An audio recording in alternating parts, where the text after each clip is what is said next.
Hello and welcome to the Johnny Karate Super Awesome Musical Explosion Show. Just kidding, it's the Total Soccer Show. I am Daryl Grove and I'm joined by Taylor Rockwell, you beautiful tropical fish. Hello. Hello, you beautiful land mermaid, I believe is my retort to that. So if you're not lost already, then you will know that this is our Parks and Rec 11.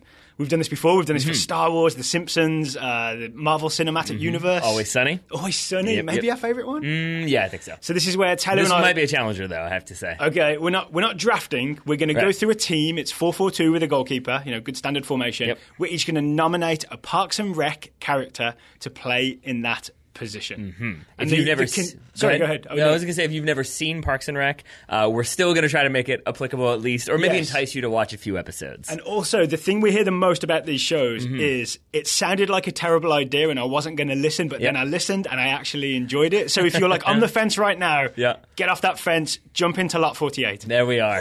But maybe mind yourself and then don't live down there. So, shall we start with... goalkeeper. Sure. And I will invite you to go first, Taylor. Who is your goalkeeper? And most importantly for these, why? Sure. I think really there can only be one answer here, and it has to be Ron Swanson. And here is why. Because... I'm going to stop you and say I have the same, but I'll let you do all of yours first. Well, I mean, I think the obvious answer is that there's no way he is playing a sport in which he can't use his hands. He's not going to allow that. So this is the one position that allows him to use his hands, so I think it's where he belongs. There's also no way he's running around. Right. There's that. He loves obstructing the government, so I'm sure he's going to have no problem blocking shots. And the one that I think is very important is he loves head games. He loves to fake pulling out his own teeth to make Tom faint. He broke You think he'll do that as a striker's running at him? Well, no, I'm thinking more penalty shootout. He's always going to win penalty shootout head games. When he broke the coffee pot and then made somebody in the office say who did it so that they all had infighting so that it sowed seeds of chaos. That's what he's going to do during shootouts. So I agree. One of the reasons I think he'd be great in goal is he wants to do the least amount of work possible, right? And the way to do that as a goalkeeper is to get everybody in front of you to play really well. So he'll have motivation to organise and motivate everybody in front of him to make sure he is left alone. He can close the door in the penalty area and just be left alone in peace. I agree with that. I have two more things to say. One, he is not a person who likes being told what to do unless it's maybe by Leslie Knope. Then that maybe makes it okay. Goalkeeper, you kind of go there, you stop the shots. It's pretty self-explanatory. He doesn't have to really listen to tactics. He doesn't have to deal with anything like that. And in a goalkeeper, you want reliability, right? You don't want them to have dependability. There it is. You don't want one game they're amazing, the next game they're letting in everything that comes on frame. Ron Swanson is dependable. Same hair, same mustache, no flash, no flair. That's Ron Swanson in goal. 99% of the time. Yeah, that's true. Sometimes it's a bright red shirt, but again, that works to your advantage if you're a goalkeeper. Well, that means he had a good night the night before, right? Indeed. My only two things to add are he can demoralise opponents by deliberately calling them the wrong name. And if he gets injured, he will play through pain, even if it's a hernia. Great point, Lester. Great point. You're welcome, Timmy. Last thing. He definitely can't play in the field because he only has 9 toes. I forgot about that. So we agree on goalkeeper then. We do. It's Ronald Ulysses Swanson. There it is. In goal. Nice full name. All right. Well, then, since we agree, shall I move us to right back? Yes, then? please. Yeah. Who's your right back, Taylor? It's Councilman Jeremy Jam. Are we the same? I'm going to show you my piece of paper. Oh, no. Are we the same all the way down? We'll see how it goes. Councilman Jeremy Jam. First of all, tell me this doesn't sound like a defender. I like that. I'm going to steal it. That's mine now. That's the type of thing you want to hear from your defender. That's what he does with Tom's joke about a DDS and what that stands for. He's going to do that every time somebody comes at him with the ball. He can hold up anything from passing. We know that from how he shuts down everything Leslie tries to do. He'll even destroy you just so he can use the home team's bathroom. We know he'll do that. And the most important thing of all, obviously, every time he stops someone, they just got jammed. I have all those things written down. The only other thing I would add is I'll let you go left back first then. He has excellent hand-eye coordination. He could have been a pro golfer. That's right. I just got to pause to say, that is one of my... He is one of my favorite characters on the show. Yeah. And one of my 3 favorite... Terrible person, great character. Yes. And one of my 3 favorite lines is when he is playing miniature golf and he hits the putt and screams, I should have gone pro, or I could have gone pro. I also have to add this. I think that's John... It's either Jay Glazer or John Glazer. It's Joe Glazer. He has a show called John Glazer, Joe Glazer loves gear, and which I guess he has. I've never seen it before, but my brother loves that actor so much that one of his catchphrases is like 1, 2, 3, 4, 5, 6 abs, and then he lifts up his shirt and shows his abs. My niece has learned that if my brother counts to 6, she is supposed to yell abs. She is not yet 2 years old. That's because that man is great, and that's because Jeremy Jam is an amazing character. I've got one more thing to add. What else you got? So he's not just defensive. Obviously, he's good at the jamming people, stopping things passing, as you said. But he has a plan to get forward and take space. Yep. That space being Leslie's office and or private bathroom. Yep. And then the lot. He tries to take lot 48 yes, as well. He does for Punchburger. He does indeed. All right, so Okay. we've agreed on goalkeeper right back. Why don't you go? Oh, no, I want to keep this going. Centre-backs. We're going Okay. centre-backs. I invite you to go first. We can go as a pair or one at a time. It's up to you. Because sometimes we do like an obvious pair. I'm going as a pair. Okay, 'Cause who you got then? to me, it's an obvious pair. I tried to keep people partnered where it made sense. I'm partnering Chris Traeger and Ben Wyatt as my two center backs. What do they call themselves? Butch Cassidy and the Sundance Kid? Oh, either way, it's terrible. And this is kind of more so towards the beginning of their arc than the end when they come in. They're the city auditors. Yeah. Good cop, bad cop, right? It's sort of like no cop, bad cop. Smiley cop, bad news. Yeah, I mean, and that's what it is, right? Because you want one who's going to be kind of very positive and adventurous, and he's going to be out there trying to make stuff happen. And then you want one who stays at home and organizes a little bit. Do you have any overlap here, or shall I continue? They're not my centre-backs. I'm saving them for elsewhere. All right, well, I'm going to give you a couple individual reasons why, then I'll talk about them as a pair. First of all, Chris, as I said, he's going to go out there, he's going to be energetic. He is literally the best possible player for this position. He runs 10 miles a day every day for 18 years, so he's going to be fit. He's halfway to the moon, right? I believe he is. He will also make up for the ground that's not going to be covered by my left back at times. So he's going to be dynamic all over the place. Wait, we don't know who your left back is yet, do we? We don't. Okay. I had to tease that one. Ben is the pragmatist. He stays at home. He organizes. We learned in the Cones of Dunshire. What's that? Runs the numbers? Yeah, but in Cones of Dunshire, he's a tactician. He's a strategist. He loves Game of Thrones. I think he's picked up some tips there. So he's going to be the one. That show's not cancelled, right? It is not. You can't cancel it. It's a crossover hit. I'm with you. Don't worry. Yeah. So he's an expert in tactics, and he's going to know the opponent's weaknesses and gut them with a machete. All right, so your centre backs are Chris and Ben. Yes, and Chris, if for no other reason than because his personal low when it comes to running a mile is 5.5 minutes. It's better than Andy Dwyer's. Yep. More on him later. Okay. My centre backs, Yep. I'm going to go one at a time. First up, it's Donna Neagle. Okay. Donna Neagle is my centre back. Here's why. She's composed, she's Yep. confident, she knows what she likes and refuses to be swayed by other people.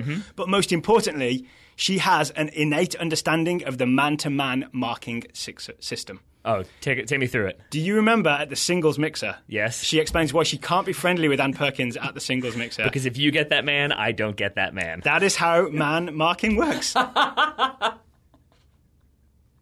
That is outstanding, Daryl Grove. She will also bring the ball out of the back in style, and by in style, I mean in a Mercedes. Yep, obviously. The only thing is, don't give her access to the team Twitter account. That's right. It could go south real fast. Yeah. Could do. All right. Joining Donna Neagle at centre-back I'm is interested. April Ludgate Karate Dwyer. April Ludgate at centre-back. She is a cynical obstructionist and she's not afraid to go to the dark side. Just her stare will be enough to intimidate strikers. Yep. She trusts her gut, which is really important as a defender. She even teaches Ann Perkins to slightly trust her gut. So she makes great decisions that way. She will intimidate opponents just like she did to Ben's interns in DC by threatening to scoop their eyes out with a melon baller. As you do. As you do. She can adapt to even the most horrific opponents, as we saw when Tinnifer came to town and April out-Valleygold her. Tinnifer from Eagleton. Tinnifer. She is almost, but only almost, the master of redirecting attacks. As she showed when people tried to get meetings with Ron. She's going to defend the goalkeeper. She's the gatekeeper to the goalkeeper. She'll say, can you come back at 2:65 p.m.? Can you come back on March 10th or June 50th? Yeah. Or an actual date, and then your team's in trouble. As Jonathan Fowler pointed this out on Twitter, I wasn't going to include this because I'd forgotten about it. Jonathan Fowler pointed this out on Twitter. Her only weakness is if there's a game played on March 31st. There it is, yep. People will get past her. 30 days, half March, I think is how she sings it. That is not the correct mnemonic device. This is totally unrelated, but have you heard of the knuckle system for figuring out which day? Yeah, I didn't know about that. I saw it on Facebook the other day. blew my mind. Do you know the rhyming device as Yes, well? I do. Okay, there we go. Yeah. All right, so we can still be friends then, because that's the obvious one. So my centre-backs are Donna and April. I think that is a solid shout. We've done what now? Goalkeeper, right back, center backs. Yep. Before we get to our left back, this portion of the show is sponsored by Bloosh. It's a weekly lifestyle email written by Annabelle Porter. This week, they're all about beef milk. Daryl, beef milk. Tell me about beef milk. You've had soy milk. You've tried almond milk. Well, get ready for the hottest new craze. Beef milk. It's like almond milk that's been squeezed through tiny holes in living cows. It's already available at a store near you. That's just milk. You left out an obscenity, and I appreciate that. Shall we move on to left back? There'll Sure. be more sponsors later in today's show. One of them is real. Mm-hmm. Please only go and purchase the real one. You'll be supporting the show. I mean, you doing can buy that. milk if you want to. Beef milk. Yeah. Go to the store and ask for beef milk. In highly branded glass jars. That's the main difference, I think. Yes. Who's your left back, Tyler Walker? My left back is, as I've already alluded to, somebody who I think bonds well with Chris Traeger, but who maybe isn't going to put in that much effort, so he might have to cover some ground. It is April Roberta Ludgate Dwyer. Roberta's middle name. That's her middle. Didn't know that. Which prompts Andy on their wedding day to say, "Ew, it's Roberta." For everything you have just mentioned, and again, this connects because I need her very close to my left midfielder to make sure that he doesn't die. So that's why she's at left back. But as you said, she's proven time and time again she can shut down even the most determined opponent.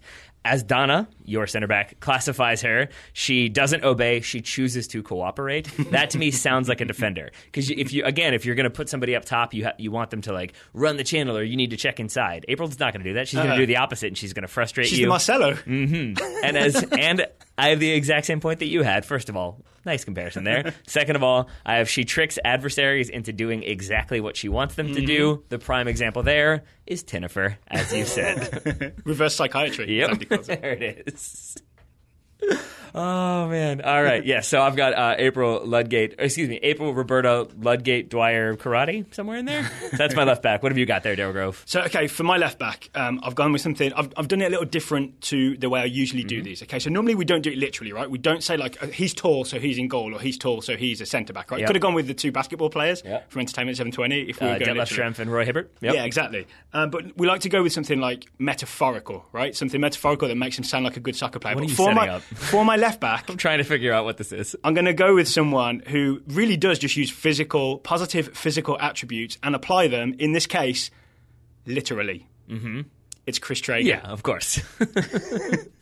As you mentioned. Literally a very good point you just made there, Daryl. Chris Traeger literally runs 10 miles every day, can run at least 9 miles without sweating. His body is a microchip. He has impeccable blood pressure. The world is his gymnasium. That's right. He's great at lunges, which also includes lunge tackles. Through diet, exercise, supplements, and positive thinking, he will be the first human to live to 150 years old. So he is literally the perfect physical specimen for left back.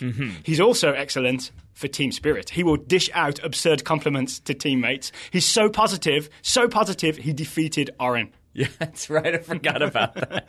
He'd also be great at celebrations because he can even dance to One Headlight by the Wallflowers.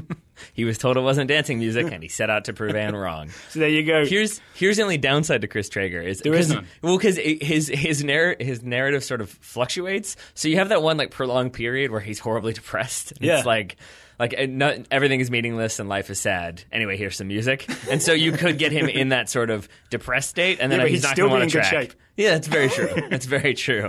And I think, and even then, he rebounds by going overboard and like can't stop doing stuff for fear that he'll sink into a bottomless pit of despair. I believe it is. So that makes sense. Yeah, it's a good shout there. So Chris Traeger, my left back. All right. Well, I think my defensive midfielder, that's where we're heading next, Yes. correct? It kind of indicates what my midfield pairing is going to be. It's Ann Perkins. Hey, Ann Perkins! Yes, Ann Perkins. She's the greatest human ever invented. I've heard that, so I think that's really a ringing endorsement for her as a defensive. She's a beautiful tropical fish. But like, we also like our players to kind of be representative of where they're from. Yeah. Ann Perkins is an American, and her ambiguous ethnic blend perfectly represents the dream of the American melting pot. That's another one from Leslie Knope. She's got some incredible ones. I believe it's preceded by, I know I've said this before, and I know it always makes you uncomfortable, but, and then she delivers that line. But I think the biggest thing is why she's my defensive midfielder. I think it also indicates who my attacking midfielder is going to be. But Anne took care of Andy Dwyer for many, many years. Then she had to deal with Chris Traeger when he was down. Then, obviously, throughout the entire narrative arc, she has to deal with Leslie and kind of keep Leslie grounded, keep her at checked. So I think that's exactly what you want in your holding midfielder. They're going to stay back. They're going to be a little bit conservative. They're going to have those moments of crazy flair. But generally speaking, they're going to be a kind of a reliable, consistent character that allows your defensive or your attacking midfielder to be the crazy person they are.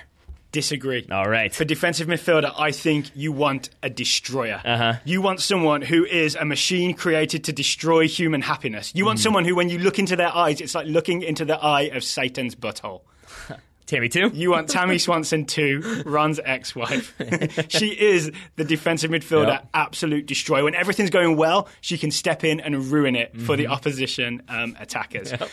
You also want, the position is deep lying, right? Deep lying midfielder. Yeah. She tells deep lies. She does. She makes up overdue books to insult Ron and snare him back in. She is a deep liar. She's also from the most feared place in Pawnee, the library. Yep.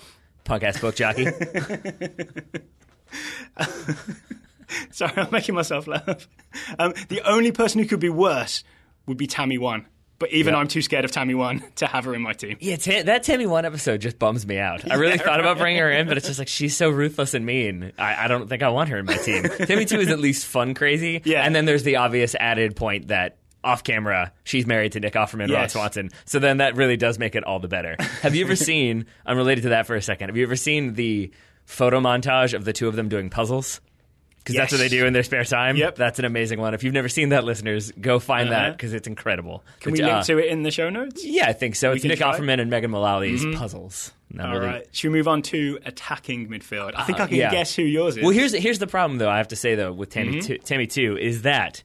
Are you picking holes in my team now? I am, because she's going to kind of, like, sow discord, obviously, but she's going to bring down morale, because the worst thing is when you've met somebody, you know somebody, and then they call you, like, hey, Derek. It brings you down a little bit, and we know that she has no problem calling Tom Glenn, I believe it is, which I believe is an intentional thing. She also forces... She learned it from Ron, I think. Yeah, and then she forces people to be who they aren't, in the sense that she makes Jeremy Jam become a replica of Ron Swanson. So I feel like she might try to get people to do things they don't want to do. Well, if Ron's hernia acts up and we need to persuade someone to go in goal, you know how sometimes it's really hard to get someone to go in goal? She could persuade Jeremy Jam to go in goal. That's probably true. That's probably true.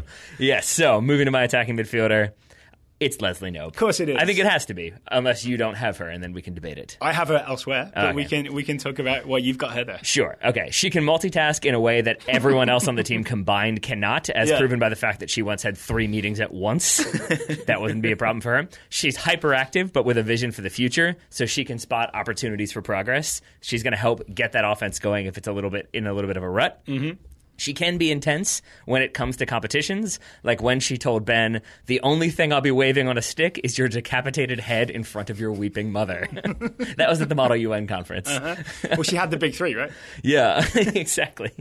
Even illness and injury don't keep her down, as we saw when she took 3 doses of the flu treatment in order to give her presentation. And that really was, as Ben said, it's like Michael Jordan. She can play through injury. She can play through illness. She can have a flu game. Mm-hmm. She never really switches off. I think she says the most she slept in years is 7 hours, which is twice as long as she sleeps on a normal night. Mm-hmm. So she's going to always be up training and preparing, even when getting ready. She's debating Bobby Newport in her sleep. Yes, but I think that's true. I forgot about that. And she gives I just saw that one yesterday. And she gives campaign speeches in her sleep. That's how Ben knew she was running for a city council. But I think on like a more serious note, she's the ultimate person in the universe when it comes to motivating and inspire those who don't particularly want to be motivated or inspired. Mm-hmm. Basically, and especially if you look at season 1, where everyone she's more like a Michael Scott character. She's a little bit of a buffoon. Yep. Everyone around her is like officious, right? Yeah, everyone is like more like, they're all still cynical, but they're also kind of negative and kind of mean. Yep. And like over the course of the series, it becomes more that they all love each other, even if they retain their individual qualities at the same time. And that's all, I think, because of Leslie Knope. Lovely. Mm-hmm. Lovely. And maybe after we've done the 11s, we can talk about the show in general and kind of our feelings about it. Yeah, I think we normally do that, right? I like it. I don't know if that was obvious. I've learned that daily. I think you quote a Parks and Rec at me once a day. Mm-hmm. It was not in my marriage vows. It's Always Sunny was, but it might have been. It could have been, probably. Okay, so to my attacking midfielder. It's interesting that you chose Leslie Knope, because I've chosen her nemesis. That could be so many people. Greg Pekaitis. Ooh, Greg Pekaitis is cut. my attacking midfielder. He is an evil genius. Yep. You can't stop him. He'll even tease you, eating a peach right in front of you. Or was it a pear? It was a plum. Was it a plum? No, that's what he says to her. He claims it was a plum later on. See, we were already confused by the mastermind that is Greg Pekaitis. And even if you man-mark him all day and observe him, for example, laughing with friends, playing with his stupid skateboard in a snide, turdish manner, you still can't stop him because he's already broken through your defences and caused chaos. And all he'll leave you with is a peach pit. He'll even make the FBI guy cry. Yep. That's how cunning Greg Pekaitis is. You cannot stop him. I mean, to be fair, the FBI guy was allergic to jerks, so that is why he cried. It's also, I will say this, from an opposition standpoint, you always, because, teams are always out there, they're looking for, the next talent, the next, the youth to come through and really carry that torch. Greg Pekaitis is going to steal that prospect and turn them against you, as he does with, I forget her name, but she's the head of the Model UN. And then she's, I think it's their prom as well. Yep. That's his date. And the same episode, he staples Leslie's dress to the food table. That sounds familiar. Yes. I forgot about Greg Pekaitis. I'm guessing, because he's a teenager, right? He's the youngest person on my team. So he's like the wunderkind here. Yeah. Right? Yeah. He's like the Adnan Januzaj. And he might forge his ID. If he's underage and you need him to be a certain age in order to qualify for the team, he'll forge his ID. He'll have his fake mom vouch for him. It all makes sense. It's a solid shout. Creative attacking genius Greg Pekaitis. Alrighty. We have another sponsor on today's show. Yes, we do. This is a real one. Today's show actually is sponsored by X1 Fuel, pre- and post-workout formula for athletes who expect more from their workouts and on-field performance without sacrificing long-term health. It's important to say what's not in it, Taylor.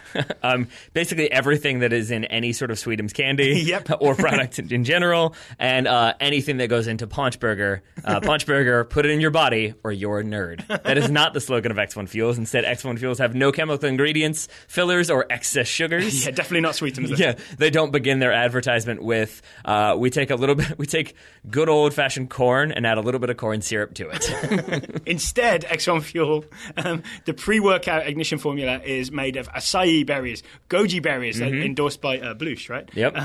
Maqui berries, pomegranate, flaxseed, and pea starch. It is good stuff in there. It is. Good, wholesome, small-town Indiana stuff. Although it is from Texas. You've got the pre-training ignition formula that gets you going without any of the caffeine. It's got all that natural flavor to get you going. It's got, and we went with the strawberry flavor, which we both enjoyed. The post-workout recovery formula kind of brings you down, calms you down, but helps restore the energy without giving you that crash. Customers can save 30% off when they purchase the Performance Bundle membership. It includes both products, plus a shaker bottle, the X1 Dry Fit t-shirt, and our on-the-go, or they're on-the-go, packs for busy athletes. Yeah, we didn't make them. We did not. If you want to take advantage of this offer, this is, I think, the final week you can do it. You can get $10 off any nutrition product in the X1 Fuel store. It is at x1fuels.com. x1fuel.com. To do so, you enter the coupon code TOTALSOCCER at checkout. We're hoping maybe we have them again as an advertiser in the future, but for now, I think the offer will expire this week. Yes. $10 off, Total Soccer, all one word at checkout. The link will be in the show notes. There we are. Endorsed by Blush. Endorsed by Blush. So we've talked about the benefits of X1, how good it is for you. I do want to take a moment to talk about Sweetums for a second, Daryl Grove. Sweetums. So, to be very clear, Sweetums is the opposite of X1 Fuel. As evidence of that, I've got some products for you here, Daryl Grove. Okay. We've got Sweetums Nuts and Stuff, which is a candy snack mix of nuts, licorice, gummy bears, Red Hots, pretzels, and beef jerky. That actually sounds kind of good. Not that healthy for you, though. Watery Yums, hard candy with water inside. And I think my favorite one is Swimmy Yums, pan-roasted wild-striped bass, dipped in chocolate. My favorite is Water Zero. Water Zero, that's right. And that still has 200 calories, right? And zero water. There it is. That's what it is. The low-calorie one is Diet Water Zero Light. Oh, which Sweetums. only has 100 calories. Sweetums, you are phenomenal. Should we move on to our right wingers? Yep. Who's going to be playing on the right wing for you, Taylor? Well, I want to say, my right back was Jeremy Jam. My right midfielder, it's another councilman. It's Councilman Bill Dexhart. And that's because you want that kind of dynamic midfielder who can get the ball. They're not going to get caught in possession, or if they do, it's not going to cost them that much. It's not going to hurt the team. And most of all, you want this player to just keep running. They're never going to be brought down. That is our man, Bill Dexhart. It is impossible to bring him down, even when it seems like he's completely lost control. He's incredibly charming. So if you have any sort of female official, then it seems like maybe he could talk his way into not getting a call against him. Maybe. He can smooth over... official? He's that charming. Yeah, who knows? Yeah, he can smooth over even the most frightening of performances because his only recognized work as a councilman was renaming his rundown, crime-ridden district Beachview Terrace, which I think is one of my favorite facts about him. And he is not afraid to be in the spotlight and will openly own when he's made a mistake. For example, in my defense, it was my birthday and I really, really wanted to. So I love Bill Dexhart. Bill Dexhart is your right winger. On the right wing for me, Darwish Sabir Ismail Ghani, better known as Tom Haverford. He legally changed his name to Tom Haverford. This is a winger with swagger, of course, as he's fond of saying. Most importantly, this is a winger with ideas. What you don't want is a winger who just has the same trick every time, just like pushes it down the line and runs after it, like, say, Brek Shea. Right? You want someone who has fresh ideas all the time. You have the list, don't you? I have a list of ideas that Tom Haverford has had. Tommy Tissues. Private jet apartments where you buy a private jet, strip it out and turn it into a place that someone can live. Get those wheels off there. Snake juice. It's mostly rat poison, but it seemed very enjoyable. It kind of tastes like Kahlua. Sparkle suds. Dress loud. A phone that smells good. LASIK for fingernails. That's actually a good one. The escargot delivery service. Do you know what that's called? Snail mail. That's the one. And a nightclub called Eclipse that's only open for 1 hour, 2 times a year, and the ticket is $5,000. Gotta love him. So those are Tommy's ideas. He's also great at creating space for himself, and here's how he does it. He's never taken the high road, but he always tells other people to take the high road because then there's more room for him on the low road. I don't want to get too deep into the tales on that one, though. As we learn multiple times, he is never afraid to put the moves on with the ladies. Even if he's relentlessly unsuccessful, he won't flack in confidence. He will keep putting those moves on, keep trying to make something happen. His signature move. You've heard of the round the world. You've seen the around the world trick where it's, if you haven't seen, it's when very talented soccer players, I feel like Ronaldinho, Edgar Davids maybe could do this. It's when you spin your foot all the way around the ball. You know what I'm talking about? I'm going to explain to listeners because they may not see what know you've done here. Tommy can go around the world twice. I hate you. Entertainment 720. Tommy does the double around the world. I think this is more like slow setup than you've done in episodes past. So I'm really enjoying being like, where's he going with this? What is he leaning towards? I see what's happening. So he's going to have license to just be an attacking winger. He'll have no defensive role because he keeps giving away the keys to the house. He will be the classiest winger with the softest touch because he has red carpet insoles in his shoes. We learned in the bowling episode that he has excellent accuracy, even though that's not necessarily fun to watch. We also learned in that episode he's not particularly tough, as I think the ball hits his hand, to which he responds, ow, my fingies, and then claims he can't bowl anymore. Classic He is not going to play through pain. He is Daniel Sturridge. But here's the best thing. Some of his shots accidentally hit the target. This is true. As Ron Swanson learned early on in the hunting episode. But we're never going to talk about that, Daryl. We're never going to talk about that. Oh, you're talking about that one. I thought it was when Ron accidentally bowled a perfect game, bowling the granny style. And then No, I'm talking about the hunting episode. I got you, So there you go. Those are the many, many, many reasons why Tom Haverford is my right winger. I honestly wasn't going to include him, and I just started putting this list together, and I thought, oh no, he has to be in the team. I think I just can't get over how often he flakes when it comes to anything physical or anything that might be painful. He bails on immediately. He's the original fancy winger. Swagger. I just can't imagine him doing anything athletic. It just doesn't seem like it's going to work for him. He also doesn't seem like he's going to learn the rules, as he demonstrated when he was the basketball official. Who's your left winger? My left winger, so I talked about a little bit before, April Liberta Ludgate Dwyer, right? I think it's in there. She's my left back. I want her sort of, keeping an eye on her partner on the left-hand side of the field. It's Andy Dwyer. Yay! Andy Dwyer. He's not an obvious choice for a wide midfielder, given that it tends to require a lot of running. And we know the one time he tried to run a mile, I believe it was, he took off all his clothes, laid down on the track, and was quoted as saying, "Everything hurts, running is impossible." To be fair, that was before he stopped drinking beer. This is true. And then he dropped, 50 pounds, I believe it was? Yeah. And he was in seal shape. Well done. He's a natural He may not know what he's doing, but he knows he's doing it well. And that's the sign of a confident midfielder. He cannot handle complex assignments, like that time he tried to make ramen in the coffee maker and broke everything. Yeah. So we're just going to let him run down the channel, kind of go up and down. I think he can handle that. I hope he can handle that. He somehow seems to always come out on top, and I think that's the defining characteristic of Andy Dwyer. Yeah. Nothing sticks to him. When Jerry retires and they try to figure out who's the new Jerry, Tom does everything he can to orchestrate it so that Andy's the one who goes down, but as Donna points out, he's too goofy. You can't make anything stick to him, so he's never going to get calls. He's going to be too lovable for the official to do anything. I think opponents are going to let him through because they're going to take pity on him, and then he's going to get the result. He is definitely willing to play for cheap. You get for free. Yeah, and then has to be reminded that no, he's doing it for pay. April will negotiate it back up for him. You can pay him in 1 billion nickels and he'll be good to go. Or 1,000 singles. No, he was happy with that. He was. And I think very much in opposition to Tom, as I was talking about before, Andy can play through pain. He had a broken nose that he continued to talk through before realizing it was actually broken. Yep. While talking to the doctor, he just casually mentions that he broke his thumb on the way to the doctor's office. Gross when he holds it up. It's horrible. And he can't really see it all, which I love so much. But that won't stop him at all. He doesn't worry about physical pain, really mental pain either. He just gets it going at all times. Andy Dwyer, left midfield. My left winger is... Leslie Knope. Leslie Knope is my left winger. Not just because I feel like that's where her politics are, right? She's a Democrat. Yep. No one loves Joe Biden that much without being to the left, right? That's true. She will weigh the pros and cons of every decision with a whiteboard or flip chart, which is the equivalent of Johan Cruyff's, before I make a mistake, I don't make that mistake. Everything is really well thought out. All right. I feel like that's where the comparisons with Johan Cruyff begin and end when it comes to Leslie Knope. She won't lack for confidence because every 30 seconds Anne will send her a text message telling her everything will be okay. She would distribute passes to teammates like so many thoughtful, perfect gifts. She can succeed on any surface, even ice. Well, I'm not sure she succeeds on ice. She got there. Eventually. She stayed on her feet, that's for sure. Here's the biggest question for a left winger. Can she cross the ball? Yep. The answer is yes, because she's all about delivering quality service. Oh, well done. That's good stuff by you.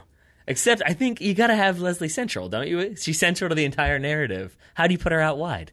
Just because left wing? That's it? I want Greg Pekaitis wreaking havoc. I got you. And I also want Anne to be able to talk to her on the sidelines. So Anne can just be so you got Anne on the bench. Bench then. I got you. Yeah, well, just sitting there. I see. Oh, no, I'm not putting her in the game. Oh, no? You don't trust her? All right. Should we move on to our forwards? Sure. My left forward, again, to kind of help keep Andy at bay and keep her strike partner at bay, it's Donna Meagle, as you mentioned already. Yeah.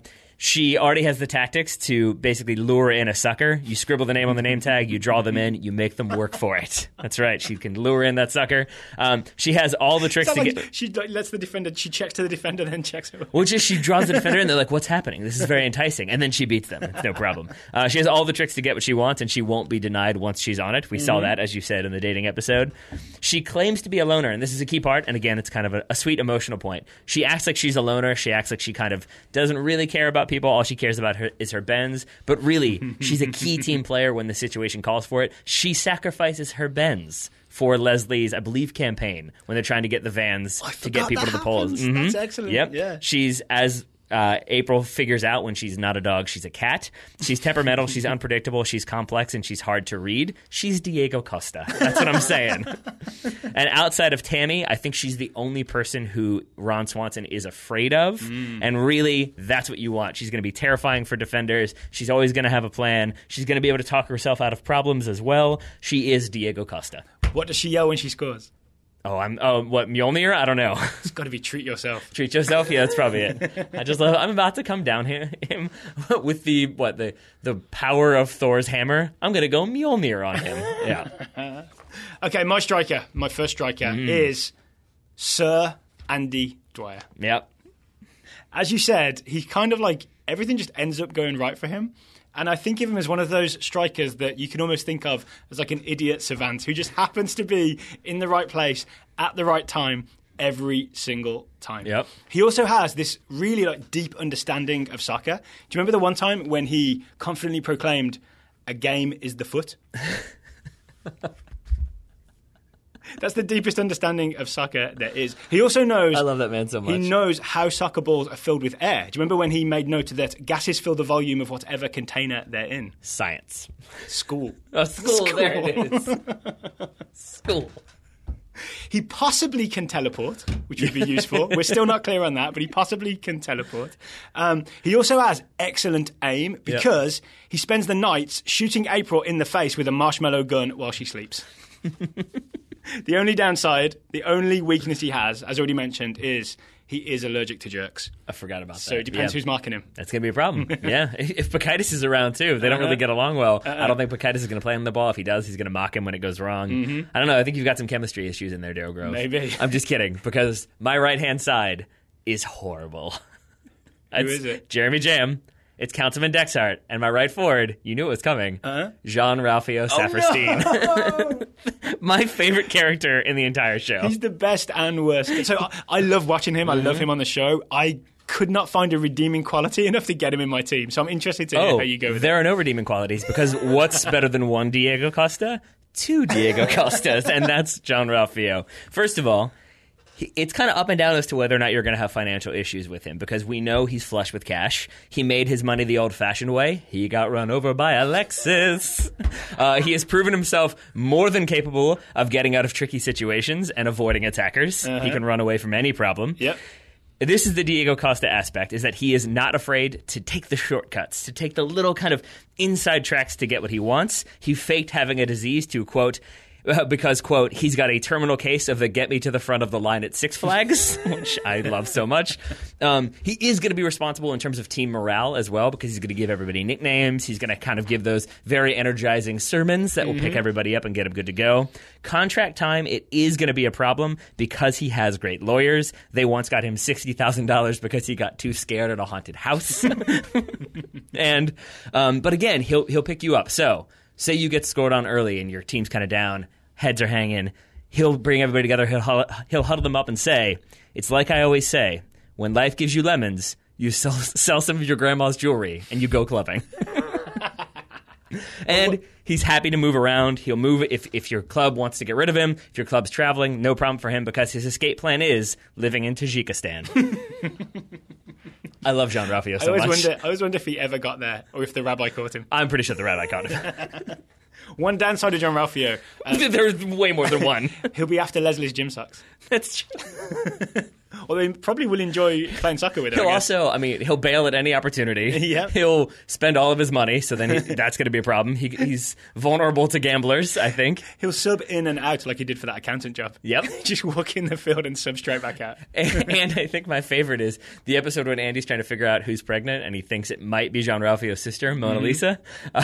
In the 3 seconds that Jean-Ralphio thinks she's pregnant, he goes from being excited to, this is too much responsibility, I've got to bail. That, I feel like, isn't great for your striker, but I think his horrific qualities can come through, especially because his partner is Donna Meagle. We know that she hates him. He's kind of afraid of her, so she'll keep him at bay. My whole team is based on kind of locking down certain aspects to keep everybody in line. But again, that right wing, it is the worst. And I love it. Okay, so you had a guy that's like not reliable and is the worst as your striker. But that's what you want. My other striker is the dependable, never let you down, Gary, Jerry, Larry, Gergich, Gergench. He's going to have some trouble running, I think, but sure. He is the target man. Jerry is definitely true. The target man, because he is the target for every joke. That's why he's the target man on my team, and he's happy to sort of sacrifice himself in that role to make sure the rest of the team is happy. At the same time, he's consistently overlooked and underestimated. But he ends the show as the most popular and most long-serving mayor in the history of Pawnee. Turns out he has a beautiful wife, Gail, who never ages. Beautiful family. About that. Lives to 100. And he's the only person in Pawnee with an extra leg. Don't explain. I think it's better to just let that hang there. Well, that's what I meant earlier when I said he's going to have trouble running. Not that he's overweight. There's another encumbrance. So there you go. Jerry Gergich is my centre forward. Oh, I love me some Gary, Jerry, Larry. All right, we have some more to talk about. We have some like this. I've got the stadium to talk about. We've got a coach maybe. But first, we have one final sponsor on today's show. It's everyone's favorite internet company, Grizzle. Wouldn't it be tight if everyone was chill to each other? Or their second, lesser-known slogan, we just want to learn everything about everyone, track them wherever they go, and anticipate what they're about to do. Grizzle. Hell's yeah, we're totally mining data. There it is.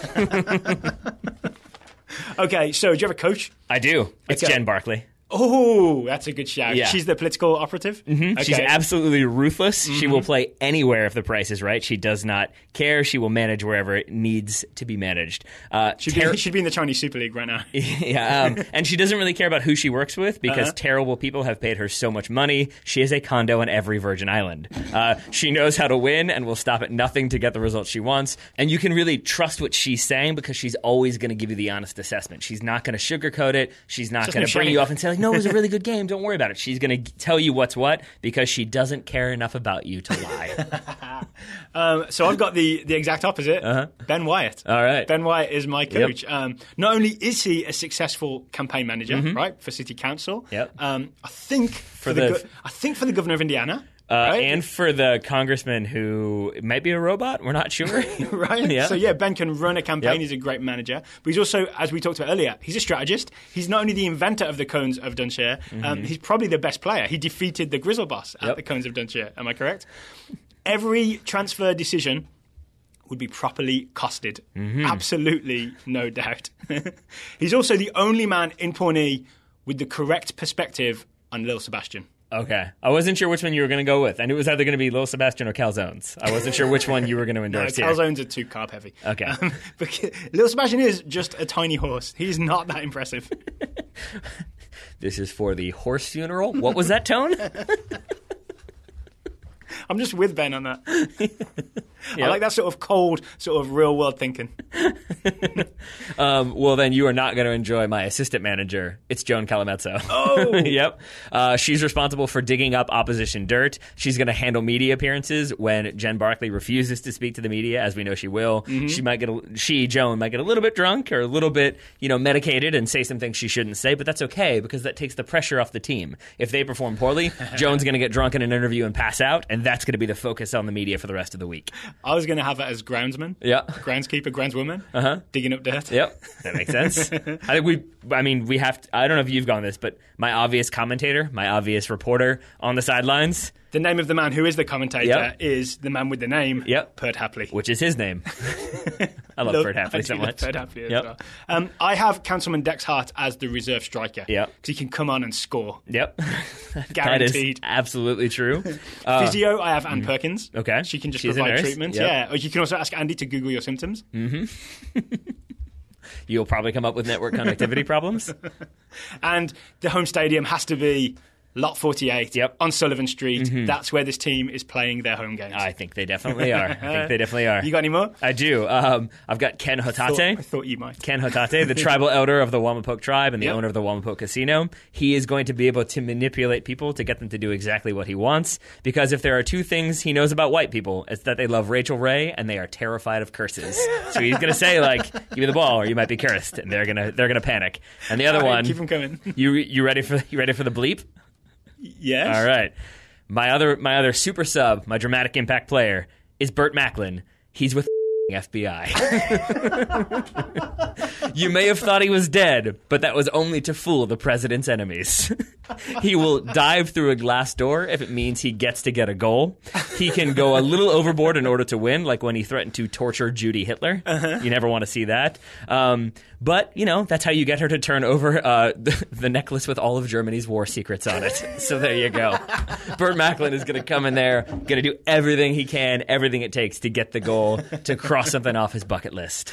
Okay, I think we did well. I think so. I enjoyed this show. As did I. But shall we talk a little Parks and Rec? Just, in a non-soccer context. I'm assuming if anyone has listened this far, like 40 minutes or so, they wouldn't mind just some open Parks and Rec chat. Sure. Yeah. All right, I don't know where to start, mate. Why do we love it so much? Why does this...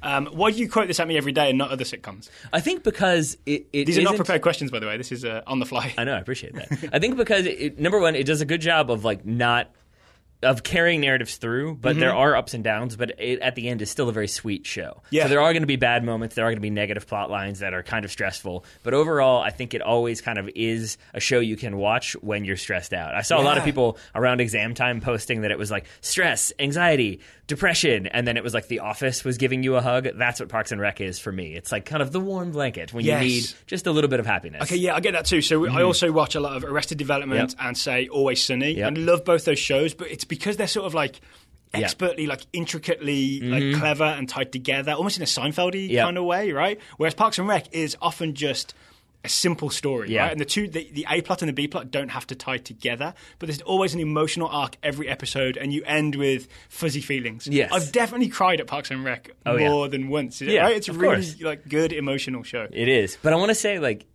to go back to Gary for a second, when you said he's the target of everything, I think one of the things I do love about the show is how they always manage to keep everything very balanced. So there are the few episodes where you start to feel bad for Gary, right? Where it's like the one where they're going to do the mural, and he has the most amazing idea for the mural ever. It's like the photo of every single resident in Pawnee, and it forms City Hall. Yes. And everybody boos him, and you feel bad. But then he legitimately makes stupid mistakes all the time, and so you really are like, oh no, he is the worst. But you feel bad for him. And it's just all those characters always kind of have that little balance to them where they don't become too amazing or too comical or too ridiculous. They're always right along the same line, and I think that makes it work really, really well. Yeah, and a good example, I think, is, say, Leslie. Like, she is weirdly superhuman in like the amount she's able to do. Do you remember when she's suspended and they all have to fill in for her, and it's just ridiculous? It takes the whole department and they don't even manage to do all of it. I think they forget to buy beer for the maintenance workers.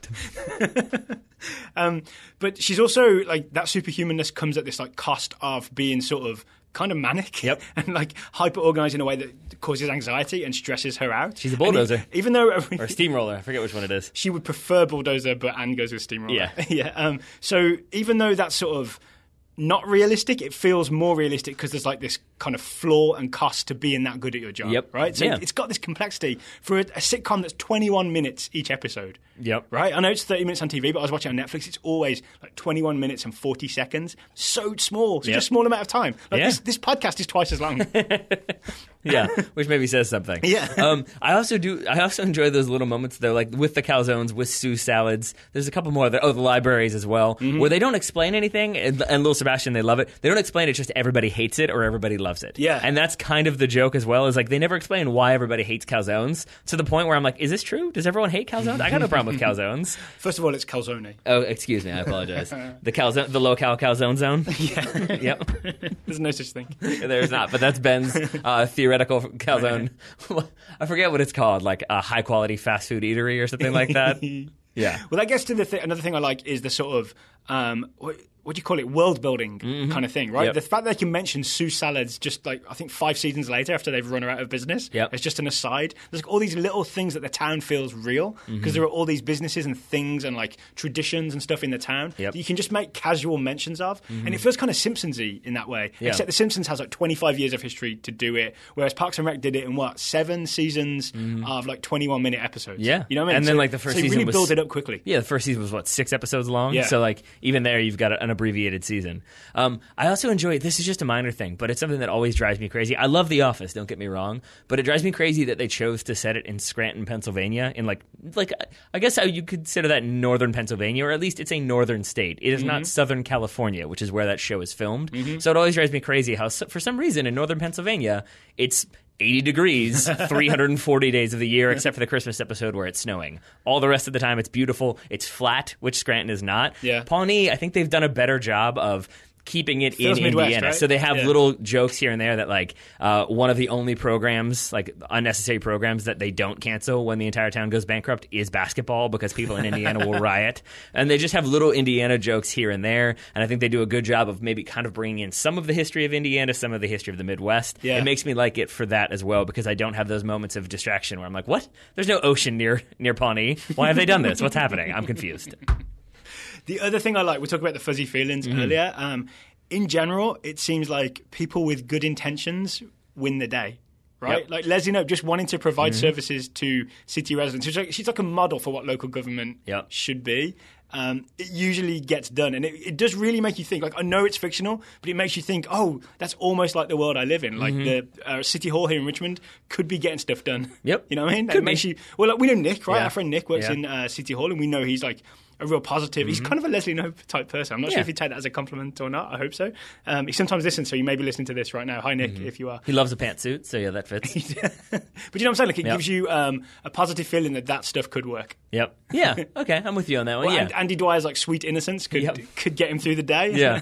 But it was like other little things. Like, I've heard the creator of Scrubs talk about how they knew from the first episode they were always going to keep Carla and Turk together. Spoiler alert for all of Scrubs, because like they didn't. I think you're clear on that. Yeah, we're good. They did because they didn't like that seemed like an unnecessary. And they do have like marital troubles, as you know you have, but. It was like always kind of anyone has, but it was like sort of an intentional thing because they wanted to keep it sort of grounded in certain relationships, grounded in reality to some extent. And I feel like they did the same in Parks and Rec, where you have like Leslie and Ben. You don't have any of those like unnecessary sort of drama here and there. Like you have the one where they're dating and they're not supposed to be. Yeah. Then they're living apart, but it's nothing that like, oh, Ben's tempted by another woman. Like that's not what the show is. Yeah, Same thing with April and Andy. That you don't have that sort of like, oh, maybe they're going to break up and now they've gone to their separate corners. And they have to have everyone like you don't have that sort of kind of consistent sitcom stuff that happens. They seem to avoid that. You know why? I think it's because they never sort of ran out of ideas. Yeah. And because they always had a season-long arc. Yep. Right? It's Lot 48, or it's winning city council, or it's fighting the recount, or it's, running for higher office. So there's always like a bigger story that overlays everything. Yeah. So they don't have to just be like, oh, we've got nothing serialized. Sorry, no, it's all serialized. So we don't know what's going on this week. It's episodic. We'll just like make something up. I guess we'll break up April and Andy and see what happens. Yeah. And I think my final thing, unless you wanted to No, we should definitely wrap this up pretty soon. But my final thing is just, and it is sort of like a barometer that I use to gauge how good the show is, how good the chemistry is. If you look at the outtakes, if you look at the bloopers, The Office has really good bloopers. Always Sunny has really good bloopers. So too does Parks and Rec. There's some amazing ones in there. And to me, that speaks to like the creative minds that are there, that the actors are super into it and they're not just reading their lines and then getting off screen, that they're trying to improv, they're trying to make stuff happen, they're trying to make each other laugh. That always speaks to how much they enjoy working there. And you can see that in like post-show interviews where they say like, it's the best job I've ever had. I wish we could do another season. Yep. So I feel like that kind of comes through in pretty much every episode. It's perfectly cast as well, right? Yeah. In terms of, like, say, Chris Pratt. Like, really, I'd never heard of him before I started watching Parks and Rec. Now he's one of the highest paid actors in Hollywood. And when you go back and watch Parks and Rec, it's obvious. Like, you're watching it, you're like, oh, this guy's going to be a massive, massive star. And then when you watch the bloopers with the improv, some of the stuff that he just like improvised on the fly, some stuff that didn't even make it, right? Like, I won't explain it, but the Kim Kardashian thing. That's amazing. You realize that he's got this really sharp comic mind that you wouldn't have known at the time. You referenced the internet connectivity joke before, which he improved. Greg Schur, who was one of the creators and one of the writers, said, like, I've never written a joke that funny. And it was where I realized that he was just so much more talented than me, that I was never going to be on that level, that, like, of course he's going to be a star. If he can just ad-lib something like that on the spot. And so it shows you how good he is. But I mean, look at everybody else in that show. I mean, Amy Poehler was already a big name, but continued to be a big name. I would say Aubrey Plaza is starting to be in like a lot of mainstream comedies and a lot of independent comedies as well. That maybe is it. I mean, Adam Scott is still out there doing Aziz, things. The Master of None just came out. The second season just came out. Aziz, I love Aziz. I've loved Aziz since Rob Lowe had never heard like of 10 years ago. Rob Lowe had never heard of before Parks and Rec. Me neither. I don't know who he is. All right, should we wrap it up here then? He was in the Brat Pack. You're too young for that. Yes, correct. All right, Taylor, thank you for talking to me about Parks and Rec today. Right back at you, buddy. I'll leave you with a quote from Tom Haverford. Podcasts. There are a million of them, and they're all amazing.